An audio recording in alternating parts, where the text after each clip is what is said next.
Porto Novo, 30 avril 2021 à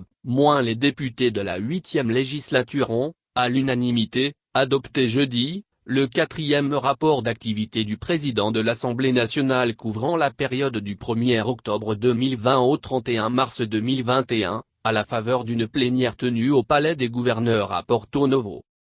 Conformément à l'article 21 du règlement intérieur de l'Assemblée nationale qui prescrit au président de l'institution, l'obligation de rendre compte de ses activités et de sa gestion à la plénière et de fournir, à l'occasion, toutes les explications qui lui seront demandées par les députés, Louis Beunou Vlavonou a présenté à la représentation nationale son rapport d'activité durant la période du 1er octobre 2020 au 31 mars 2021. Un rapport qui s'est articulé autour de deux grands axes que sont les activités menées au plan interne et celles menées au plan externe.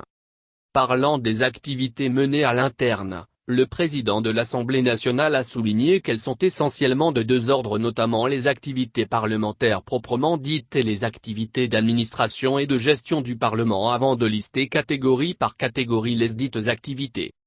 Abordant celles menées au plan extérieur, Louis Beunou Vlavonou a indiqué qu'au cours de la période de référence, 28 rencontres internationales ont été organisées par visioconférence auxquelles a pris part l'Assemblée nationale du Bénin. Sur 67 députés désignés, précise-t-il, 41 se sont rendus disponibles pour représenter le Parlement béninois à ces différentes rencontres virtuelles, soit un taux de participation de 61,19%.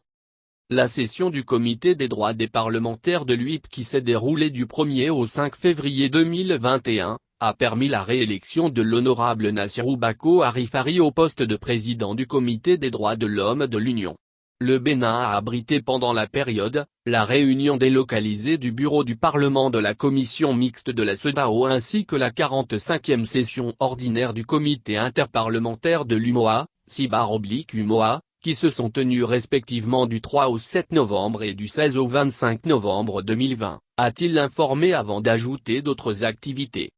Pour ce qui est des missions à l'étranger du président de l'Assemblée nationale, Louis Vlavonou a notifié qu'il y en a deux. Il s'agit de la cérémonie de remise du prix africain de développement, PADEV, à Kigali au Rwanda du 11 au 13 octobre 2020 et de la cérémonie d'ouverture solennelle de la première session ordinaire de l'Assemblée nationale du Burkina Faso à Ouagadougou du 02 au 4 mars 2021. Quant aux missions des députés, il y en a 15 missions dont 19 statutaires auxquelles ont participé 28 autres membres de l'Assemblée nationale. Il y a eu enfin, des audiences accordées aux personnalités tant nationales qu'étrangères, a rappelé par ailleurs le président de l'Assemblée nationale, avant d'affirmer que son ambition est de faire de la 8e législature la plus productive en loi de qualité. Je puis affirmer que nous sommes dans cette direction. Quotidiennement des moyens sont donnés au gouvernement pour la réalisation de sa politique de développement du pays. Des défis restent, certes,